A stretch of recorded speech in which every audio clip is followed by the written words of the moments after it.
Good morning, YouTube. You first. First Bank. You first. First Bank. Smooth 98.1. It has gone past 7:30 for a Friday morning, a feel-good Friday. We'll see how you feel after we share the news and the analysis. But of course, to make sure you get into that feel-good moment, I have got Ikemesit Effiong, one to always bring a smile to my face and hopefully yours as well. Good morning, Ikemesit. How are you doing How are you doing today? Morning, Shopware. Actually, pretty good. You wouldn't know it from the black hoodie he's got on, but yes, okay, good. Sorry, yeah. This is where YouTube comes in, and we are streaming live, of course, upon youtube.com/smooth981FM Lagos. Go over there, watch what happens with the people, put the faces to the voices, and also join the conversation by leaving your comments up on the live chat. You can join the conversation on WhatsApp as well by sending messages to 0809 440 981 or taking things over to Twitter to use the hashtag Freshly Pressed 981. All right, so Ikemesit, let's get into it.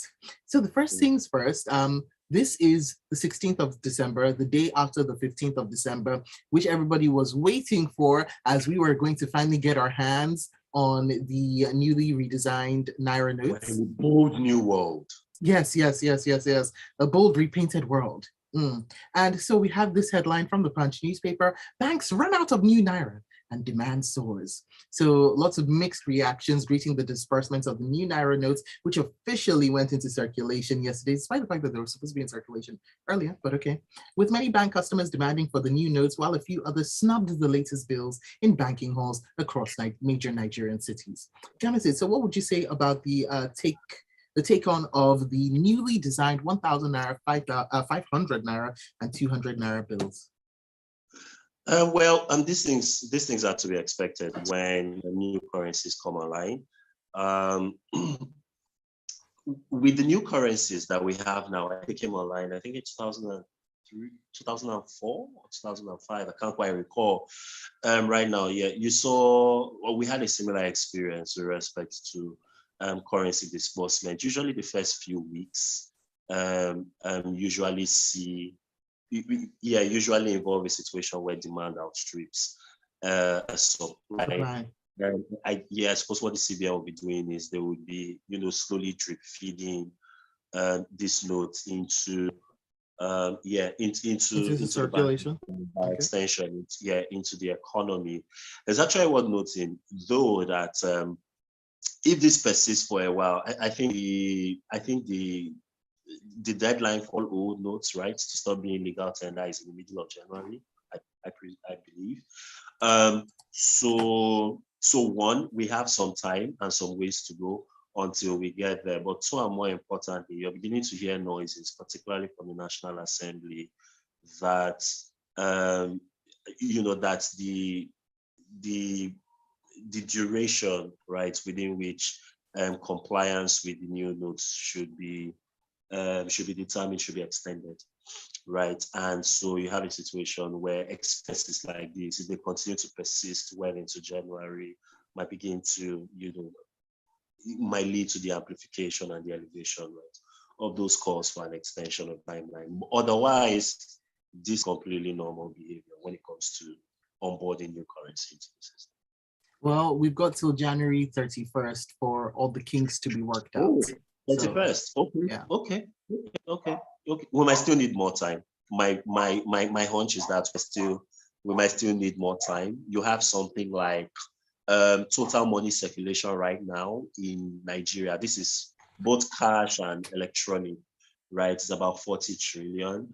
The CBN estimates that about 4 to 5 trillion of that is cash, right? So trying to at least make up, right, the current cash components, right, of what we have in circulation, I would take more than 6 weeks. So, which is pretty much what we have between now and January 31st. So I would think we would need more time for this, but let's try this. All right, let's take a look at this next article. It comes in from the This Day newspaper. Court refuses motion seeking to stop CBN's cash withdrawal limits and Naira redesign. This comes in from a High Court of the Federal Capital Territory in Maitama. Justice Chizoba Orji of the High Court refusing to grant a motion seeking to stop the new cash withdrawal limits of the CBN, which is expected to become effective next month. Oh wow, yeah, we're in December next month. January 9th, 2023. Indeed, yeah. Also the same time, right? 31st January. Okay, so the story about the court's ruling itself is really not big of a deal. Basically, these guys applied for an injunction to have the execution of the cash withdrawal limits at the time when the CBN announced in effect suspended while the court hears their substantive arguments, which is quite an interesting argument, because the argument they are making is that the CBN did not make any realistic plans or workable guidelines to cover the over 20 million unbanked Nigerians. Actually, there are more unbanked Nigerians than that. Yeah, but let's stick with what was contained in the court papers, who the applicants say are vulnerable to information and the use of technologically driven platforms without the possibility of financial inclusion. Again, a bit of a mouthful, but basically what they are saying is that the CBN has not adequately accounted for the fact that there's a significant bunch of Nigerians who are unbanked and they will be disproportionately and negatively affected. In your opinion, with knowing, going around and in your capacity of gathering data and gathering information across Nigeria, would you say this is something that you can see, you agree with? This is a position that you agree with, that there have not been adequate preparations made, or would you say actually, I would extend the argument a bit, and I would say that I'm not sure that the regulators, I've talked about this, right, freshly pressed in the past, I don't think that the regulators have adequately thought about how this will affect all Nigerians, right, banked and unbanked. The withdrawal limits are they are set too low, they are very constraining. We are still a cash-based economy, and to my mind, I think that this regulatory approach is too punitive. It's too punitive as to actually serve as a disincentive, not an incentive, right? For Nigerians to bring their monies and their cash right into the system. And so for many people, and the CBN was a bit smart, but also a bit rich, with trying to pair the onboarding of new currency notes with the institution of these new cash withdrawal limits, because basically, if this limit had not been set, at least from the CBN's perspective, then what a lot of people would have done would be pay a lot of money into the banks and then pay a lot of old currency into the banks, and then withdraw a lot of new currency. So this cash withdrawal limit is supposed to operate as a valve to regulate the amount of withdrawals that we have. But the fact that you needed to go through this route and institute new, I would say, borderline draconian withdrawal limits simply is an admission on your fact that Nigerians love cash. So are there other things that we can do? Can we create an incentive-based mechanism to encourage people to actually put their monies and leave their monies in their bank accounts? And I honestly think that we could have. There are several other steps we could have taken before we got to this point. But to the substance of this suit, Justice Chizoba basically said the CBN, the federal government, every other party that has been joined to this suit needs to be put on notice. Basically, they need to be served and they need to be given an opportunity to make their case in court. So the grant of the injunction was at least, the interlocutory injunction was so. There will be some ways to go, right, with this court case as it is typically with these things. So we'll see how it goes. Okay, this is not exactly a feel-good story. From the Punch newspaper, inflation pushes 5 million into poverty and wage value down 35%. So we've heard from the World Bank, which said that Nigeria is in a worsening situation with our economic performance becoming weaker as inflation persists. So this was in its newly released Nigeria Development Update, launched in Abuja yesterday alongside the Nigeria Country Economic Memorandum. And the report noted that Nigeria is in a challenging and, here's the word to emphasize, deteriorating economic situation, with our performance weakening since the previous update was published in June. Last quarter.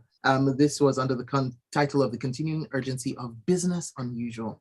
Well, Ikemesit, not sure we can make lemonade out of these particular lemons, but are we going to try? You told these lemonades. I mean, I'm just here for the party, right?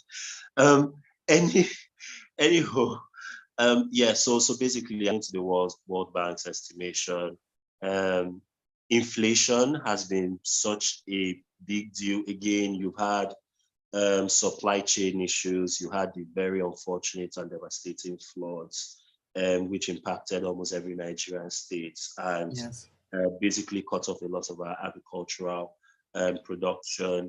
You have the uncertainty around currency risk, right, with the way the Naira has behaved this year, and how all of that has fed into the prices of goods and services, but particularly how that has fed into food prices. And so the World Bank has basically recalibrated its forecast for Nigeria for the year. In June, they had said that Nigeria would grow by 3.8%. Not remarkable growth, but some growth.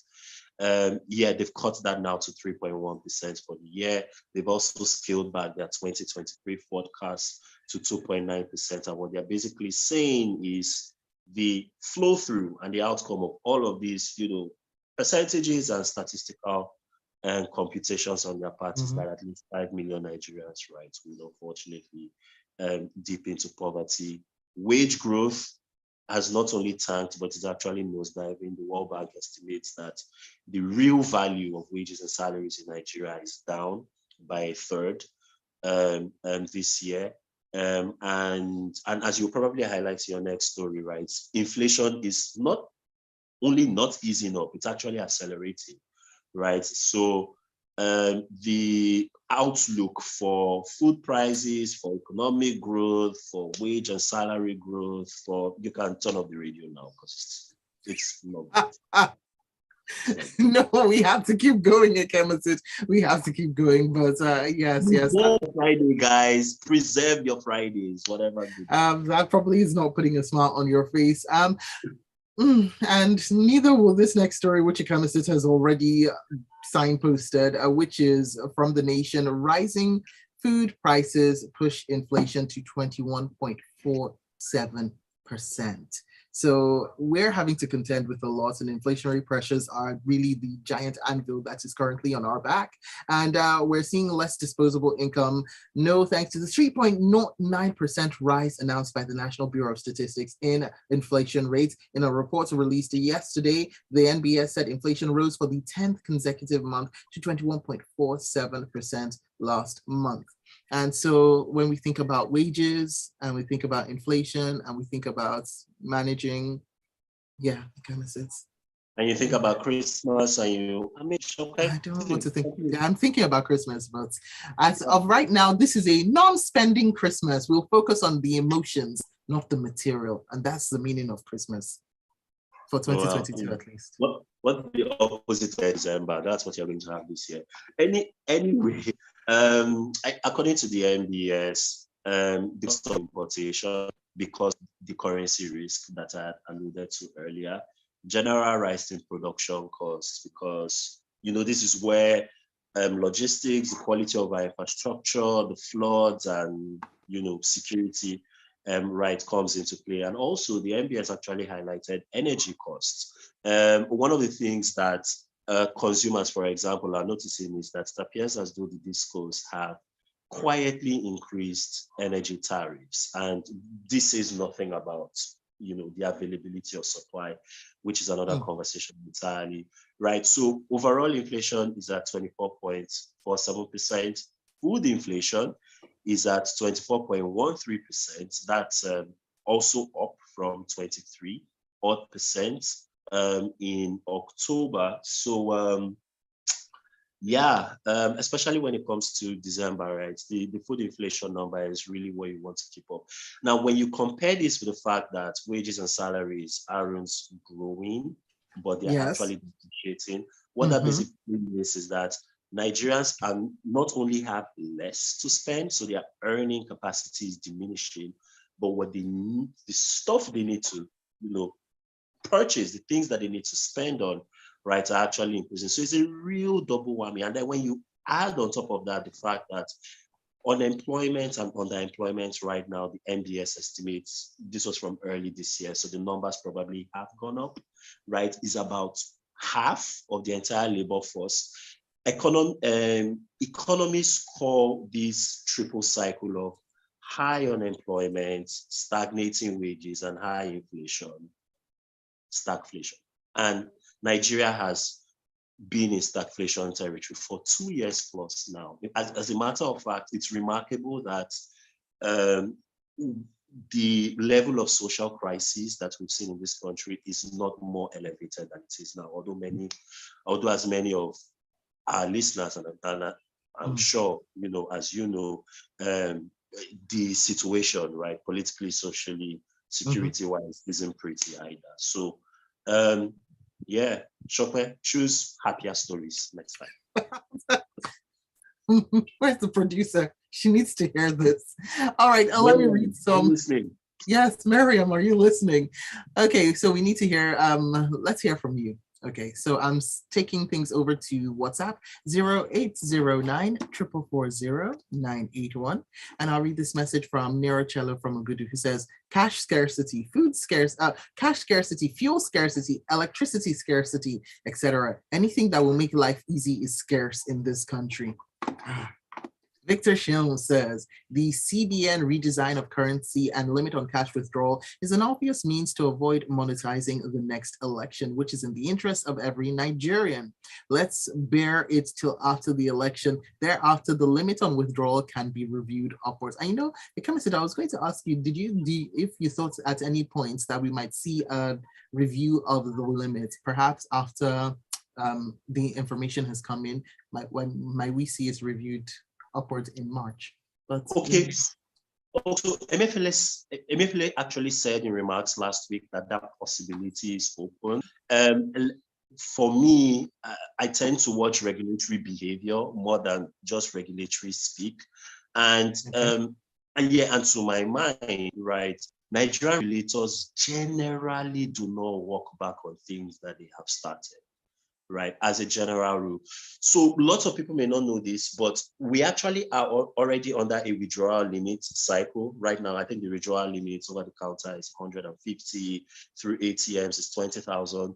Those were instituted in the late 2000s, right? And at the time, there was an uproar and there was a backlash and lots of people complained about it, but we adjusted and found a way around it. And really, I think what Nigerian regulators are banking on is the fact that we will adjust and bend and break our necks and, incur hamstring injuries in order to fit our spending and our consumption habits, right? So to my mind, the experience, right, and the data just seems to suggest that this might not be walked back, right? Plus, there are other ways that we could have used to monetize insurance. And in that case, all of the people who wanted to spend a lot of money, and especially physical cash with respect to the elections, have already taken the cash out, right? Yeah. And they basically have until the 31st of January to do what they have to do. And then whoever it is that they are tipping in will pay it in and then just get the monies out. So it's like the loopholes around things. It's not as watertight and it's not as coherent in practice as the theory seems to suggest. That's an interesting one. That's an interesting one. All right, Ikemesit. So I will read. Actually, no. What we're going to do is take a quick break, and then We'll be back and I will read out more of your messages. 0809 440 981 is the WhatsApp platform. I'll also be reading from the live chat up on youtube.com/smooth981 FM Lagos. And I will be taking things to Twitter as well using the hashtag freshlypressed981. I'll see what you have to say up on that platform.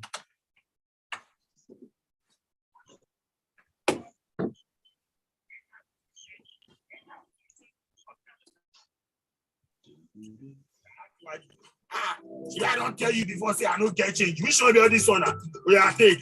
And my number be that. Hey, what's nonsense? What's check my chances? The effrontery. Hey, do I look cheap to you? How dare you? Big body. See me see English, oh. Me, I know they toast you. I know get interest. And my first money wallet account be that. I beg, transfer my money, give me.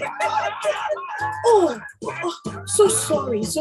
My bad. Sorry for yourself. I know for. You too can activate a First Money wallet and receive cash, make transfers, pay bills, and lots more, all with your phone number. Simply download the First Money wallet app or dial *894*1# to enjoy boundless transaction with or without data. Talk true. You be the feel me, Sha. All money now on First Money.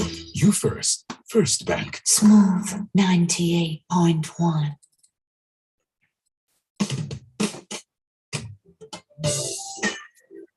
All right, here we are back with your messages. I'll read this one in from Yinka Bolu up on WhatsApp, who says, why are people demanding new Naira notes? The instruction is ensure your old notes are in your account before the deadline. The main aim is to have limited notes in circulation, and it will be good for us to ensure the success of this move and that we not use our irresponsible behavior towards cash to destroy it. I, for one, don't know what I need to carry about with all the available payment channels. Market folks, too, should be encouraged to use mobile money.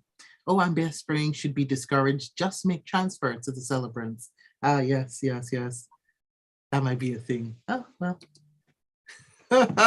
Less traditional, but yes, we might be going there. And this one in Emeka from Amuo says, food inflation is no joke. My office is considering canceling distribution of Christmas rice to staff this December because of the huge costs. One egg the size of a golf ball is 100 Naira.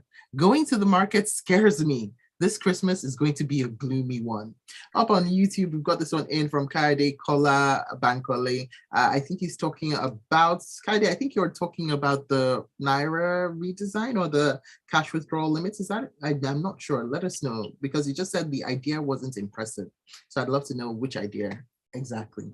All right, so let's get back into the stories now. And this one in from the Daily Post. Economic miseries behind surge in loan defaults, say experts to the CBN. Ikemesit, at this point, I raise my hands up and just, yeah. Here we go. So economic experts have said that inflation, energy costs, and foreign exchange challenges are pushing manufacturers and businesses into insolvency, non-profitability, and the inability to repay loans offered by the Central Bank of Nigeria and other institutions. So CBN had actually disclosed that manufacturers and industrialists received over 9.7 trillion Naira loan interventions in the period under review. But despite the interventions to revamp the businesses, the bank had decried the surge in the rate of bad loans across the country. This is not great. In fact, as of September 30th, 2022. So the CBN, by the way, disclosed all of this in a retreat for the Development Finance Department on Monday. And as of September 30th, 2022, Nigeria's total debt stock rose to 44.06 trillion Naira against 42.84 trillion in the prior month, according to the Debt Management Office. There's a lot of numbers and a lot of information coming our way, but basically it's not looking good. Yeah, it is. It isn't at all, right? So to be clear, these numbers refer to loans that have been offered by the CBN itself and other multilateral institutions. It's not quite clear to me if private sector credits, right, which is basically the credit facilities that banks and private financial institutions offer to manufacturers and other economic participants. It's not clear that this is captured under those numbers, but if you look at commercial bank non-performing loan portfolios, right, NPLs, In the first quarter of this year, it stood at almost 5%. It was like 4.95%, which translates to about 27 trillion naira. Yeah, but the thing is, this just speaks to the fact that the general operating environment in the country, right, from security to the whittling down of the purchasing ability of the Nigerian consumer, to policy also. And policy is a big part of what kind of where we are. So the CBN shouldn't be acting like, oh, we're really, really concerned about this state of affairs, but we absolutely have nothing to do in ensuring that we got here, right? So there are a couple of moving parts. One, the CBN is advancing way too much credit facilities directly in and of itself, right, to the economy, to the detriment of its official constitutional and legal function, right, which is to ensure price stability, right? Central banks generally around the world they only use direct interventions as a means of last resort. Very conservative use. And yeah, so, Ikemesit, I actually feel like I don't think that we have focused on this enough, actually, when it comes to the news, in terms of just how much the CBN has intervened and why that might not be a good thing. Yes, we haven't, because in part, lots of people do not know and understand what the CBN's function should be.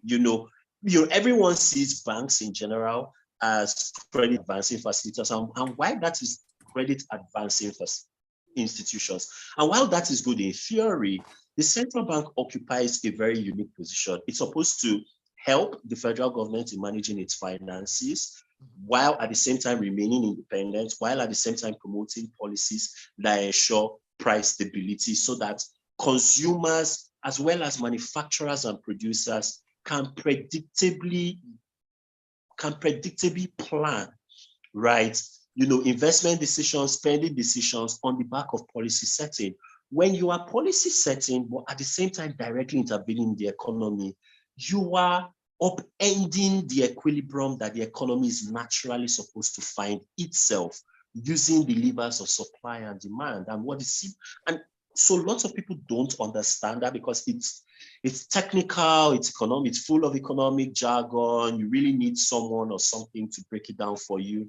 And it's semi-hard work. It's not really hard work, but it's a bit hard, right? So it flies over the face of people. But for example, this year alone, the government has advanced 4 trillion naira to the federal government alone. You're looking at 9 trillion naira in other interventions to industry, to agriculture, to even tech and fintech. And the question really becomes, at what point does the CBN stop? So yeah, the conversation around credit default is important, but if you weren't offering the credits in the first place, then we'll probably be having a different conversation now. So yeah, people really need to understand what the CBN is up to, right, in terms of its direct interventions into the economy, and really call it out, because it is an aberration. Sorry, my Yoruba almost. Okay, let's end the show on your messages. I'll be going over to WhatsApp for this. And Gilbert Musa from Festac says, on the recent declining economic report released by the World Bank on Nigeria, let's remember that since May 1995, September 1997 until date, Nigeria's growth rate has not improved significantly. The question is, what can we do as a country to stimulate domestic purchases / growth? Ayo from Amur says, with regards to the inflation reports, what I don't understand is why there's no emphasis on price control, because this is becoming unbearable. Price control should be an option. I don't think we can have too many controls in this country, but moving on. Victor Shion says, when the limit was set at 500,000 Naira cash weekly, how much of us withdrew 500,000 weekly? And Dami from Ikorodu says, there's nothing technical about understanding the role of the central bank. People should simply pay more attention in business studies, economics, and commerce classes. Aye, Dami. Great. And Austin from Satellite says, I don't think the Naira redesign is to check the money bags in next year's election, but to make poor Nigerians have no option other than to collect money from the ruling party. Oh, wow. Really took it there. And D from Alausa says, I totally agree with Ikemesit on the unwarranted CBN interventions. Good analysis. All right, I think that's how we will end the show. Let's end it on a high note, guys, with a good analysis. Thank you, Ikemesit Effiong. For more of this analysis, you can find him at Judge Ike. Oh, and he sent me something which I think is so interesting, and something that you can find on his handle at Judge Ike, but also on the SPM Intelligence Twitter. This is on Twitter, by the way, and so you can find. You're sending people to come and cut my names. Just see it.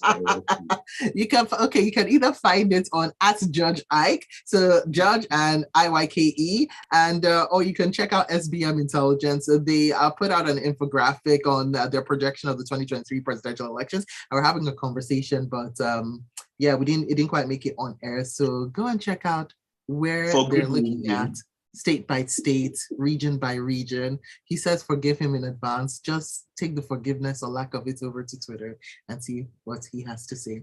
All right, Ikemesit. On that note, I bid you a fantastic weekend. Hope I've already started the steps to making it a fantastic weekend. No, all right. Thank you so much for the analysis, and I'll see you next Friday. All right. Bye. Thank you.